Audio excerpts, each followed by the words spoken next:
Welcome to Kian Podcast. Christmas gift. I bring a depressed mood every time I go to school. When I go to the hospital, if I accidentally see Na and Lam talking together,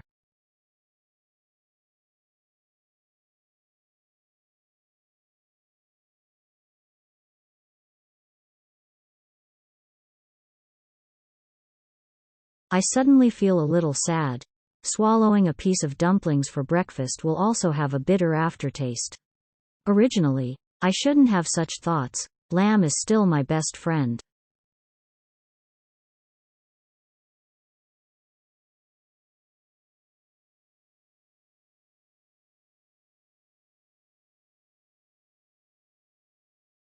He still cares about me. Maybe I just haven't adapted. One day, I blankly walked to the bus stop but went straight to school. When I got to the stone bench, I realized that I was stupid, suddenly tormenting myself.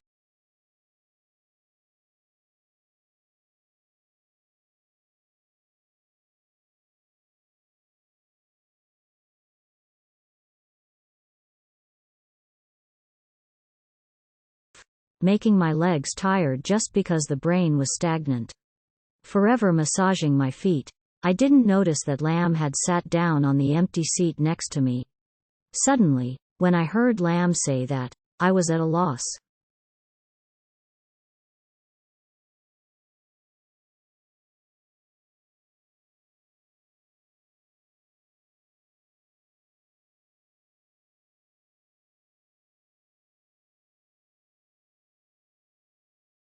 Lately, I've really been like a patient, but the object that caused it could only be Lam. I was shocked to realize that something was wrong in my train of thought. But hey, studying is exhausting enough. Where's the time to think like that?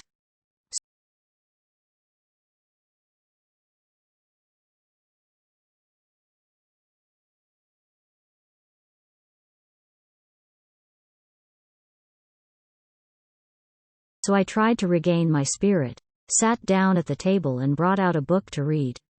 This week my team is on duty at the hospital. It's very scary there. Anyone who hears about the legend of the morgues will be shocked and faint.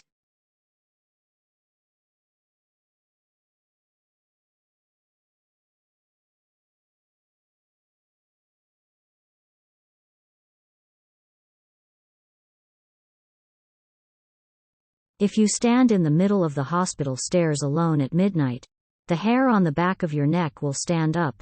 The wind will suddenly come from nowhere to the back of your back. The light was on. Suddenly there was a short circuit, but it flashed bright and then dark.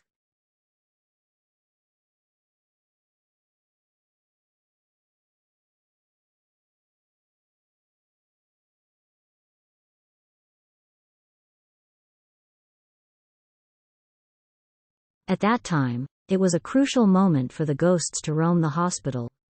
That story only scared the first-year students. Now, having spent 3 years on duty in hospitals, we find the joke too long and dangerous to tease the faint of heart.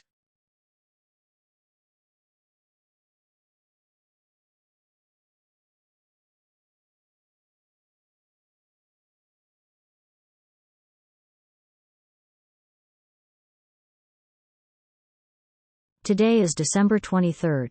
From the street to the hospital, the Christmas atmosphere is full. The Christmas trees are flashing with decorative wires. The red globes are flickering in the dim street lights. In front of the hospital was a large hotel in the city, which was still noisy even though the night had fallen for more than 4 hours. The winter weather of the north is cold to the bone, but in Saigon, it is cool and strangely comfortable. I walked through the ward of children with cancer lying on the pediatric ward, watching the children laugh and be happy when they received gifts from sponsors. They are too young to realize how short life is, and their loved ones stand by them and laugh and shed tears. I suddenly felt strangely lucky. I was born in a family full of both parents, have a younger sister, have many friends and even have a soulmate, Lam. I remember the day when Lam and I talked about my dream. I said that I wanted to be a doctor to treat as many people as possible, to help them overcome the torments of illness. As for Lam, I never forgot.